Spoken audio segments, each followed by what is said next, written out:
The following is a Comfortably Zoned Radio Network production.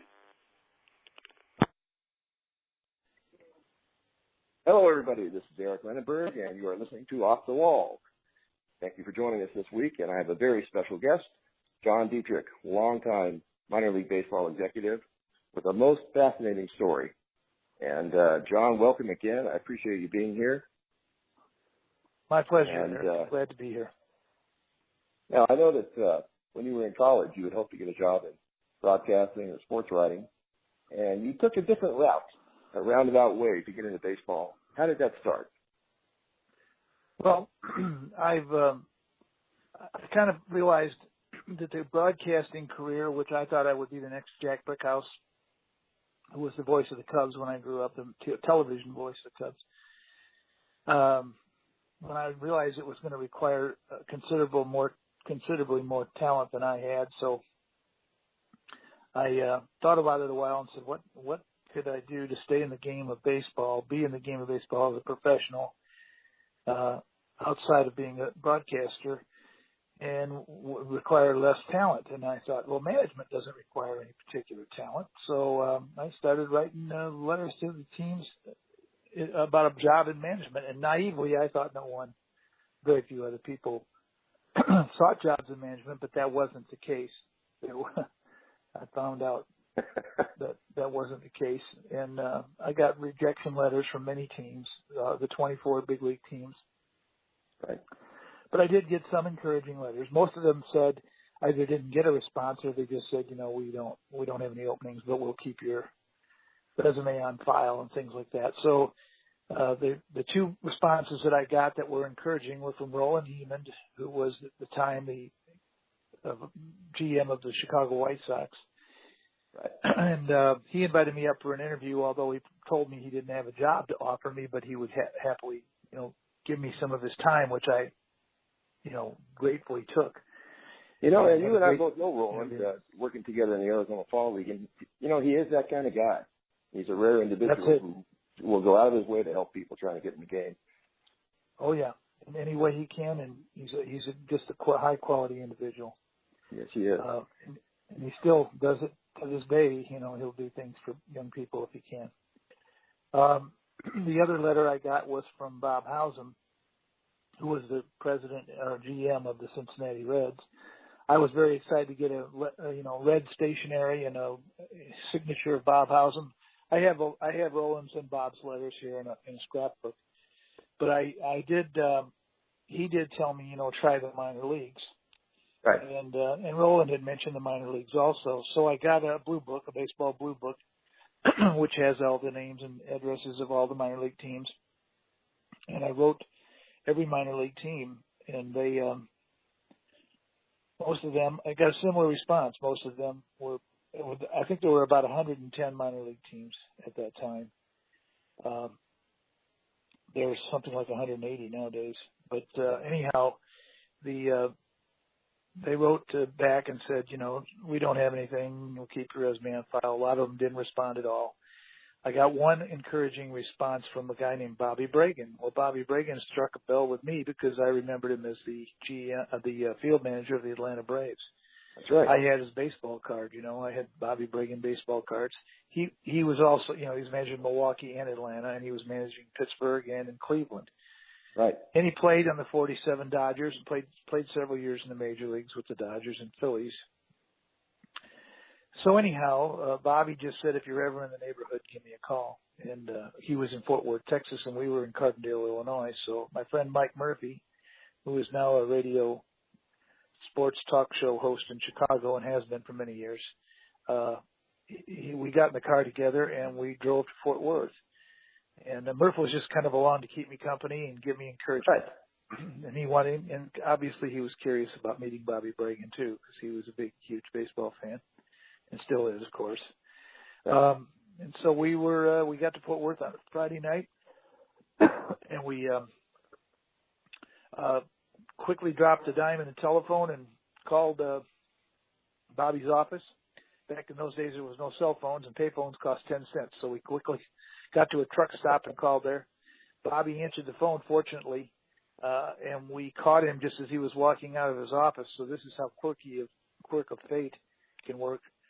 And he told us that he had to go home because there was a party at his house that night. It was actually his 41st wedding anniversary. And he had a bunch of friends coming over, but he would tell his wife we were coming over to join the party. So come on over. So and that's pretty amazing, too, isn't it, John? Just out of the blue like that. How kind of him. Yeah, that's the kind of person he is, or was. And so we went over there, and Mrs. Bragan escorted us back to the den in the back of the house. And that house, the den was covered from floor to ceiling with baseball pictures and memorabilia from Bobby's career, because he first signed in 1937 with the Pensacola. I think it was Panama City, and then the Pensacola. Anyway, he had pictures of himself with all the greats that he managed. He managed Hank Aaron. He managed Roberto Clemente. He managed Roger Maris, Maury Wills. All those guys were, he had pictures, trophies, plaques. Oh, it's a museum. It was a baseball museum. We were in hog heaven. And he was playing the piano. And the party was going on, and everybody was singing along. Bobby played the piano quite well. And I happen to know a lot of the songs because my dad ran a tavern in Chicago. So I was able to sing along and join in the singing quite a bit. And the result was that we were invited to spend the night at the Bragan house, and we spent the night in the guest room there. And the next day, Bobby offered me a job in his office as his assistant for $100 a week. Well, and that is amazing that it all happened that way. Yep. I mean, you never know. Opportunity comes in strange forms, and you have to be ready when That's right. So, hey guys, for our listen. Hello, Ralph's here. Can I help you? Oh, hi, Ralph. Oh. Welcome to the show. Oh, we had double line. Thank you and adios. Enjoy your interview. Thank you. Okay, John. Well, for our listeners, that was Ralph Tycho from the Comfortably Zoned Radio Network. And let's get back to your story, John. Now, for our listeners, your job title was secretary. It was a catch-all, wasn't it, John? You did everything needed. Well, back in those days, a secretary today might be called an administrative assistant, but there was just the two of us. So I opened the mail, I made the coffee, I answered the phone, I typed the letters. There was no computer, there was no fax, there was no internet, so all the correspondence was done by mail or telephone. And I did all those things. And Bobby allowed me to do some other things. He allowed me to produce a media guide. The league did not have really a media guide for the few years prior. Right. Minor league baseball, back in the days that I started, was pretty primitive. It was still pretty primitive. Teams only had 2 or 3 people on staff. Even a Double-A team might only have 2 or 3 people on staff. It was very, very primitive. So he allowed me to do that. He sent me to Midland for opening night to represent the league, and I got to meet Ernie Banks. Drove Ernie Banks that's another story, all in itself. But he gave me a lot of responsibility, as much as he could possibly give me, And of course, I got to spend a lot of time in his office hearing him tell me about his days as a player and a coach and a manager. And I was in hog heaven. And you had to be like a sponge, soaking all this in too. Yeah, absolutely. No question about it. He taught me a lot about the game. Yeah, let me bring up a lot of listeners probably only know Bobby Bragan from the portrayal of him in the movie 42, which we've all seen, the story about Jackie Robinson. And he was portrayed by Ryan Merriman, a great actor. But you get the impression that he was one of the signers on the petition, the players who wouldn't play if Robinson was on the team. And yet over time, you could tell he kind of opened up to the idea. Did he ever talk with you about that period? Oh, yeah. Oh, many, many times. Many, many times. When they were making that movie, they came to the office and visited with us about it. I sat there while he talked to them. I didn't have anything to contribute, but I was a fly on the wall, and, they talked to him about it. So I don't recall the people. There were actually a couple of different people trying to make a movie about it. But right. I know that, and I'm pretty sure it was the people that made this movie that I recall. But anyhow, he did do a lot of public speaking, and Jackie Robinson was often a topic. And Bobby, credits Jackie Robinson with opening his eyes to racism. He was born and raised in Birmingham, Alabama. He was a Southern white.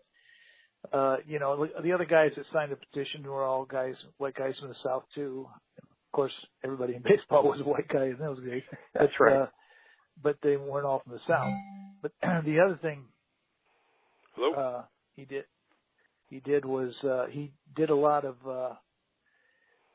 speaking about it. And Jackie Robinson was a player who the portrayal in the movie was accurate. That's the best way for me to put it. Bobby did sign that petition, but he later said that he went into Ricky's office and said, I take back what I said. I want to be a Dodger, because Ricky told all those guys, if you don't want to play with Jackie Robinson, I can arrange for you no longer to be a Dodger. Right. And so he. Right, and I knew Al Campanis before he passed, and I remember talking with him about that same period of time. And he said the opinion of the organization and of some of the players was, we don't care where a guy's from. If he can help us win the World Series, we want him to be wearing a Dodger uniform. And I think, from what you're saying, I think that's how Bobby Bragan came to look at the situation. He did. He said that one of the things Bobby would say to people about it was that it didn't take very long for most of the players on the team to see that with Jackie Robinson, they had a chance to go to the World Series. And without him, probably not. So they were ready, and so he was, and they saw the torture that he was subjected to. And there's a scene in that movie where Bobby's sitting, Robinson gets heckled, or I can't remember exactly if it was by the fans or by the other team, but it was coming from both places. He was getting it from the other bench as well as fans. And he came back in and took it, like a man, and didn't say a word, and kept his cool and sat down next to Bobby on the bench. And Bobby looked at him, and Bobby realized that this is that scene I'm talking about, where you see the Bragan character look at Robinson, and you can kind of see in the expression of the actor that he realizes this is a special man, that Robinson is a special man, and that this is wrong. What's happening is wrong. And that's when he realized it. He goes, he sat with Jackie at Ricky's funeral, and he and Jackie became lifelong friends for the remainder of their lives. And Rachel, we honored Bobby Bragan Youth Foundation, of which I'm a board member and past president. We have an annual banquet, and we honored Rachel and the Robinson Family Foundation at our banquet, and she came and received our check from us, and they've been fast friends, ever since that experience. Right. And Bobby managed some of the great black players of his generation too, because he made a switch hitter out of Maury Wills and got him to the big leagues when he was manager in AAA. And Maury was in the minor league for many years. Yeah, 8 years in the minors. He was a right-handed hitter and afraid of the curveball and wasn't going to get to the big leagues. And Bobby said, you need to just turn around and use your speed. Use your speed to get on base and steal bases. And, the speed is where your strength is. So you got to switch around. So he pitched to him every day left-handed Bobby was managing Maury in Spokane in the Pacific Coast League, Dodgers AAA Farm Club at the time. Right. And he said, we're going to go out for 30 days and take batting practice left-handed, then I'm going to put you in a game. And then I'm going to tell you to bat left in a game. Obviously, he was playing in the games, all the games. But, right. So then in Sacramento, when they were on a road trip, he had him bat left-handed. And as Maury tells it, I might be wrong about the sequence, but he hit the first at bat. He hit a ball off the home plate and it bounced high in the air. And by the time it came down, he was at first base, and that was his first left-handed base hit. But he kept on from there, and by the end of that season, the Dodgers had called him up to replace Don Zimmer, who had been injured. That's right. Starting shortstop. And so after that, Morey got to the big leagues in '58, and the rest is history. In '59, they went to the World Series and beat the White Sox. And '62, Morey was the National League MVP. He won the Hickok Belt as the world's greatest athlete. He was the World Series MVP too, and broke Ty Cobb's record, first man to ever steal 100 bases. The Ty Cobb base stealing record stood longer than Babe Ruth's home run record. Stood longer than the 60. The Dodgers should have put Bobby Bragan on a permanent retainer just because of Wills. I mean, can you imagine those Dodgers teams in the early 60s without Morey Wills, without him being a switch hitter? Yeah, well, they did. He was always, whenever he needed a job, the Dodgers were there for him. Yeah, well, it worked well for both teams. So now you're down there. Dodger. Yeah, and you're working with him. At what point did you get involved with the San Antonio organization? Well, it wasn't San Antonio. It was Alexandria, Louisiana. It was Texas, then Amarillo after that. Amarillo. But what it was I was working in the office. I was only 23 years old. I really had only a few months of experience. And the GM of one of the teams in the Texas League, Alexandria, quit in not mid-season, but August, in late season. He had about a month left. Uh-huh. He was a son of a sports writer from San Diego, and he was very disillusioned. It was a Padre farm club, and he just was bitter and disillusioned, and he just wanted to go home. So he went home, and Bobby called the owner and told him he'd send me down there to finish the season. I didn't think I was ready. I was very frightened because I had no experience really, and I didn't know, much about being a GM, just what I was learning by observing the other guys in the league. Right. But I was enthusiastic, and I was ready to try it, and he convinced me that I could do it. So I went down there in August and took over as the GM of the Padres AA Farm Club in Alexandria. Ran that there for the rest of that year and then all of the next year. And we decided that the town was kind of small. The owner of the team was an oil man, and we really got along well. And so we decided to try to apply to move the team to a bigger city with a better ballpark. Amarillo had lost a team a couple years earlier, had a much better ballpark, and it was 3 times the size of Alexandria. And I thought, well, that's a bigger fan base, better ballpark. We applied for permission, and we moved the team to Amarillo.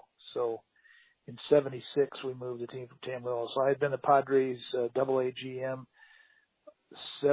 late '74, all of '75, and then in '76 we won the Texas League Championship in '76 in Amarillo. And for people listening who don't realize it or weren't around during that era, minor league ballparks were not the palaces that they are today. Most minor league teams, I think, lost money. What did you get? Maybe 2,000 people, 3,000 on a good night? Oh, if you drew 2,000 a game, you were a genius. You were a genius. It was maybe some AAA teams draw 2,000 or 3,000. Right. AA team drawing 2,000 was a top notch. That was a marvelous. Anything over 1,000 was considered relatively successful, but profitability was rare. Very few of them were profitable. So the major league team that you were affiliated with the Padres, so the Padres had to absorb the cost of all that. Is that right? No. The owner of the team, minor league teams operate under a player development contract. The Padres, okay. The major league club only absorbs the cost of the players' part of it. So in other words, they pay the players. Back in those days, back in the early 70s, we had to pay $75 a month per player to the Padres. They paid the players, and the players were their employees. They weren't our employees. They paid them, but we had to contribute $75 a month per player. Then very few years later, I can't remember the exact time, but it was in the late 70s. Maybe they switched it around to where the big league club paid the entire players' salaries. I think they were having too many clubs having trouble making payroll and stuff like that, and the big leaguers finally decided, well, they've got to bite the bullet and take care of more of it. Nowadays, that's all done by the big league club. The payroll checks just are sent out from the parent club, and all the travel expenses and getting them there and getting them home at the end of the year. Much of the expense of baseballs and equipment. It's absorbed by the big league club. But back in those, they only paid a portion of some of that stuff. We had to pay hotel bills, and we had to pay for baseballs, and we had to pay for a lot of things.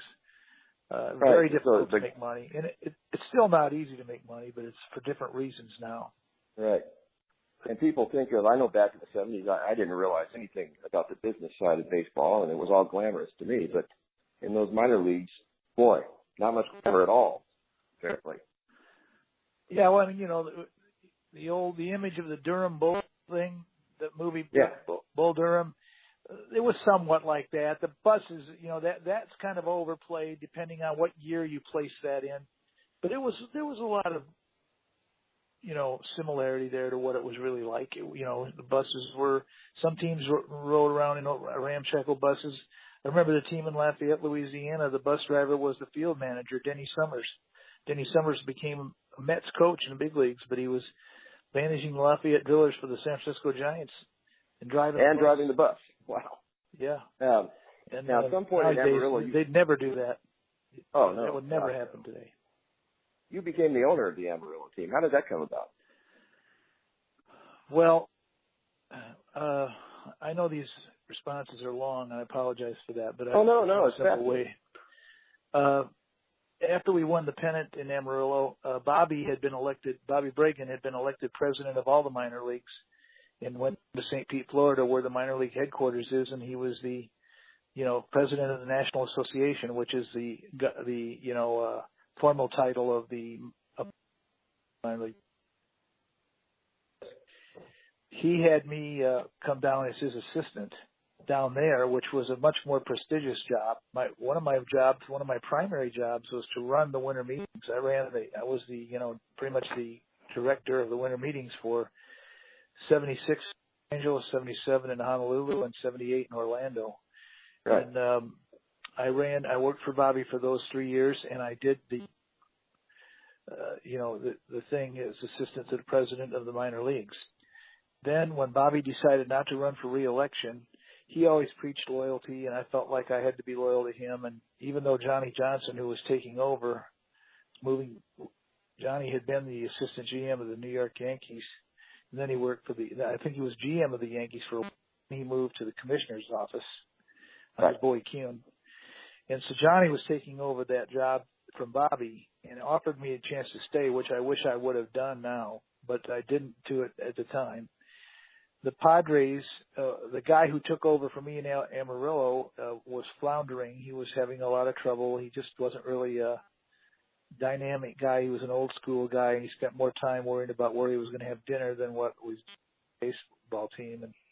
And so anyway, they called me and asked me if I would consider being the owner of Amarillo I said, well, I don't have any money. I don't know. They go, well, it has a bunch of debts. It has something like, I think it was like $69,000 worth of debts. And they said, you can buy it for $1 and assume the debts. I said, yeah, but I can't pay the debts. And they go, well, we'll give you a loan to help you clear some of that up, and then you can pay it back over time, interest free. And I said, okay, I'll think about that. And my wife, and she was willing to give it a try. I flew to San Diego, and I met with Ray Kroc, the owner of the Padres, because he told Jim Weigel, the farm director, who promoted this idea of me buying the Amarillo team. He told Jim Weigel he wouldn't write me a check for that loan until he met me, and he just didn't want to write a check to somebody he never met. Right. So I flew to San Diego. I spent the evening with Mr. Kroc. I was in his office talking with him. Then we went down to his suite and watched a ball game. Just me and him and his attendant, Dennis. I remember his name was Dennis, who, brought our dinner to us and just took care of anything Mr. Kroc wanted, sort of like a valet. And then, after the game, we went back in the office and sat down at his desk. During the game, he had the secretary prepare a check, and he signed the check and gave it to me.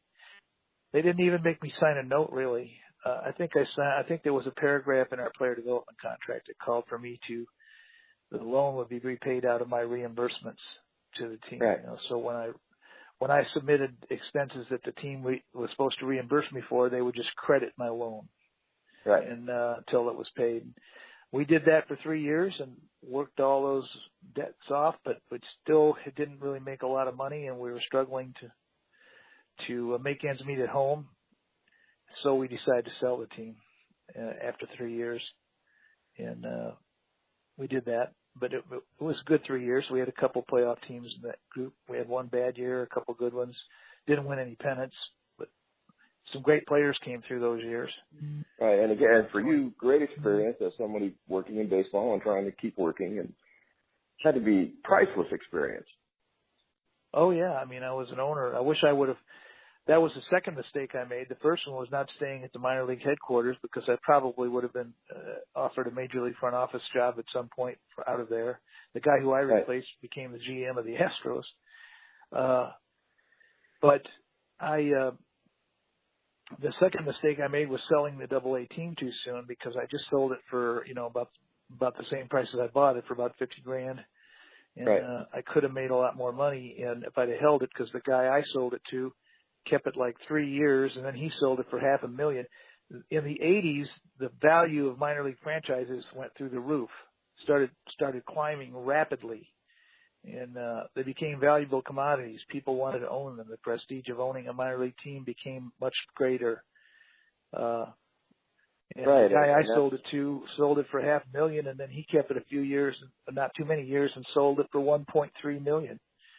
And I'd be sipping umbrella drinks on the beach right now instead of talking to you. But yeah, and that period of time, what a sea change in opinion and attitudes about minor league baseball. As you said, it's become a valuable commodity, and there's prestige. I give Bobby a lot of credit for that. Yeah, and they're profitable. And well, you're right, Bobby. They're more so than they used to be, but there's still more profit in selling them than there is in running them. Yeah, that's for sure. Where did you go after Amarillo? I went down to the Texas Rangers front office and worked there for 4 years. I got a job in the front office of the Rangers. First, I started down there as a ticket salesperson, but it didn't last very long. They had me a Tulsa team, which the Rangers owned. They owned their own AA club. See, most of the teams are owned by an independent owner who has a contract with the big league team, and that's still the case today. But several teams do own their own clubs. The Dodgers, for example, a few years ago bought the Oklahoma City club, and they own their own AAA club. And the Braves, I think, own all of their farm clubs. But most teams are not. But this case here, the Rangers owned the Tulsa club at that time, and the GM there quit in mid-season. And the president of the Rangers, Mike Stone, came into my office and said, "You are the only person on our staff here at the big league team that has any minor league front office experience." Right. And he said, "Could you just go up there and finish the season and help us hire a guy to take it over for next year?" And I said, "Sure." And they flew me up there and back every week on Mr. Child's private jet. Mr. Eddie Childs owned the Rangers. Wow. They flew me up there and back on his private plane every week so I could be up there and still not have to move, and come back to see my wife and kids on the weekends or times when the team was out of town. All they wanted me to do is get it through the season. And let me give a shout out to your wife Lois here. Talk about being a supportive partner. What a great lady to have in your corner. Couldn't be any better. I wouldn't be anywhere without her. Well, most of the year she was the business manager or ticket manager of all of our teams. Even when I was with the Rangers, she worked in the ticket office there at night. She worked at a bank during the day, and she worked in the ticket office at Arlington Stadium at night for Marianne Bozier. So it was definitely a team effort with you and her. Right. She balanced the American League. In major leagues, the visiting team gets a percentage of the gate, or a per ticket fee. So you have to have a balance to the penny form, which they in those days called the horse blanket, because it was a huge, big form that looked, the size of a blanket you put over a horse before you put the saddle on. And so anyhow, she did that. And I got offered when I got back from Tulsa, Marty Scott had become farm director. Joe Klein was let go, and Tom Grieve was appointed GM. And he had been farm director, and Marty hired me as his assistant in the farm department. So the next 3 years, I was the assistant to the farm director and worked in the player development department for 3 years, taking all the scouting reports and doing all the player paperwork, filing all the contracts and filing all the documents and doing all the documentation. I didn't scout or anything like that. I just worked. I was the administrative guy in the farm department. So that's what I did the next. Okay. And then what? You want me to keep going? Yeah, oh yeah, this is fascinating. Now I know you work in independent league, which a lot of people aren't familiar with the independent leagues, how they're run and how different they are from an affiliated minor league team. How did you get involved in? Was it the Frontier League or the Northwest League? Well, the first it was the Northern League. What happened is, after about 25 years running affiliated teams, after I left Texas, I went to AAA with the Mariners for a few years. Then I was in A-ball for 7 years in the Sally League with the Reds, Yankees, and then the Indians. And then after those years, we had an owner we didn't really click with in Columbus after being there for 5 years in Columbus, Georgia, with the Indians. And Miles Wolff had started the league, the Northern League, and was really the first independent league started since the 40s, in 50-odd years or whatever. Right.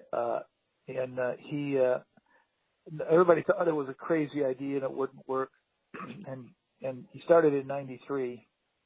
But by 95, he was already showing quite a bit of success. One of the reasons was he had a team called the St. Paul Saints, who was owned and still is owned by Bill Murray and some friends, and the comedian Bill Murray. And it's quite an operation. It always was from the first day. So in 95, Miles asked me if I'd be interested in going up to Fargo, building a stadium, overseeing the construction of a stadium there, and starting up a franchise in the Northern League. And he said, it's going to be a fantastic place. By that time, it was intriguing because the independent league, the fun of the independent leagues is you get to build your own ball club, not just your stadium and your fan base and selling tickets and fence signs and promotions, but you actually sign your own players. You hire your own field manager and your own pitching coach and your own player development people, player procurement people. You don't really have player development, but you do have player procurement. Right. And a lot of your players are released pros, but you also are required to get some rookies on your team. There's roster rules, so you got to go out and find a few overlooked in the draft type guys, and you have a lot of fun with it. It's a lot of fun. Because did you ever have any of those guys that went on and performed well enough and signed with major league clubs? Several of them. Many of them signed with major league organizations. Several played in the big leagues. I've got one playing right now. I got one playing right now that's pretty dang good. His name is Max Scherzer, and he's pitching for the Washington Nationals. And I didn't realize Max independent ball. Well, we signed Max. Got drafted. Yeah, go ahead. Yeah, he was a holdout. We signed him as a holdout, and he pitched for us in Fort Worth when I landed. For 9 years, I was the president of Fort Worth Cats, and that was an independent team. Went back with Bobby Bragan to live in Fort Worth and loved it so much. Built a ballpark there. We had a 10-year run that was just fantastic. And Max was one of our signs. But the most fun one was not Max, although he was a lot of fun. He didn't pitch that much for us, just a few games. Signed with the Diamondbacks at midnight the night before he would have gone through the draft again. If he signed at the 11th hour. Right. Literally. And yeah. The one we had, the other story like that is Luke Hochhaver. He was a sandwich pick, 31st player chosen in, I want to say 04 draft by the Dodgers. Right. And decided not to, might have been the 05 draft. Decided not to play, didn't want to take the Dodgers offer. I think they offered him like $3.1 million.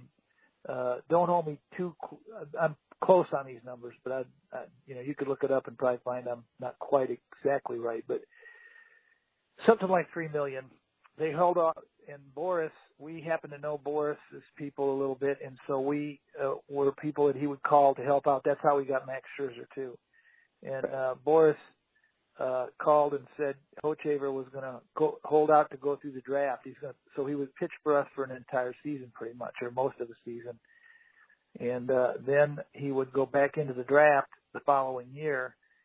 So the following year, our job was to keep him healthy and make sure he put up good numbers. You know, if he couldn't put up good numbers in independent ball, he wasn't going to be a number one draft pick. So we did that. We didn't, you know, we were very careful with him. They kept close tabs on him. We had a very good coaching staff and so forth. And so then the next year, he went through the draft, and he was the first player taken overall. He was the number one pick overall, and he got like $5.2 million. So by playing for us, he didn't make any money, you know, $900 a month or whatever it was we paid him. Right. But it was something like that. But he made an extra $2 million by waiting and going through the draft next year. So I feel good about that, about helping him. But the best story is Chris Coast. I was just about to ask you about Chris. Yeah, please go ahead. Well, Chris Coast was a local kid in Fargo, and when I went up to Fargo, like I told you before, he was a Legion player and a high school player, and then he played in Fargo, and I think the Fargo Legion team may have won the national championship with him. But also then he played at Concordia, which is a small Lutheran school there in Moorhead, Minnesota. And it was Division III, and he was a third baseman pitcher. So the Legion manager, the baseball manager for the Legion team, came into my office when we were just starting Fargo, and he said, "You've got to sign this kid because he's a local hero. He was a great player in high school here, great player in college, and a great player for the Legion team." And he says, despite what you might think he can play, in your first impression of him might not be much, but he can play a little bit. And he said, you'd make great PR here if you sign him. So I went to our manager and told him we had to sign him. And our manager, Doug Simonek, wasn't real thrilled. He didn't like having players shoved down his throat. He wanted to make the decisions on all players. And for the most part, he did make those decisions. But he you know, reluctantly agreed, and agreed to make him just like a backup. And after he saw him run, he was really slow. He said he's a catcher. He's got a decent arm, but he's very slow. Right. He's got decent hands. You know, he said he should be a catcher, not a third baseman. And he could be an emergency pitcher, but he could be a backup catcher. And he says he's got a loop in his swing, looping swing. He doesn't have a really great swing, blah, blah, blah. So, you know, he says, okay. So the first road trip after the season starts, our starting catcher, Mike Crosby, gets purchased by the Montreal Expos. Well, we're not going to stand in the way of any player purchase because that's what we're telling these players is that we're giving you a second opportunity to get signed by a major league organization. Yeah, so obviously second chance, maybe their last. Yeah, for sure. That's what independent ball is. It's your first and last chance. It's either the first chance for an undrafted guy or the last chance for a release guy. And anyway, so Mike Crosby had to go to Montreal. You know, we're not going to block that. That's what we're bragging about, is that we'll help you get back in. So Coast had to catch. Nobody was there, you know, and he had a wonderful weekend in Sioux Falls, South Dakota. I think he had a homer, three doubles, threw out a couple of runners, and just called good games. And I think we swept that series perhaps. And Simonek called me on the phone from the road and said, we don't need a starting catcher. We just need a backup catcher. Chris Coast will be our starting catcher. So Simonek became a believer. 5 years. Yeah, he became a believer, and he did 5. He led us to the playoffs in that very first year. He hit 300 with a few homers, and he was a fan favorite for sure because he was a local boy.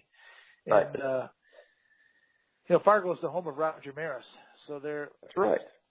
It's well known there. In fact, that we built the ballpark. We used the configurations of Yankee Stadium during the 1961 season for the field to make it. You know, and we put Roger Maris's number on the wall, permanently retired. Right, and, number 9. Yeah, it was number 8 in Fargo, so we retired 8 because he was number 8. He also, I think, played for Fargo Legion as well, like Coast. So anyhow, Coast spent 5 years there in Fargo playing for his own team. I hired him to work in the front office in the wintertime so he could have a year-round job. And, right. And then that kept him going until I called Mark Shapiro, who was at the time GM in Cleveland. He had been my farm director when I was with Cleveland, and I said, this kid deserves a chance, to just sign with somebody to play an A-ball and just see how far he can go. He can, he can play a little bit. He's a team player and a good clubhouse guy, and he'll do good things. So Mark gave him a chance. He bounced around a little bit with the Cleveland organization. Then he was with Boston and even with the Nationals for a little while in the minors. Finally landed in the Phillies system and was playing catcher and third base in AAA. And somebody got hurt. I don't know if it was Ruiz or it might have been Darren Dahl. I can't remember who the catchers were. Ruiz, he ended up being Ruiz's backup.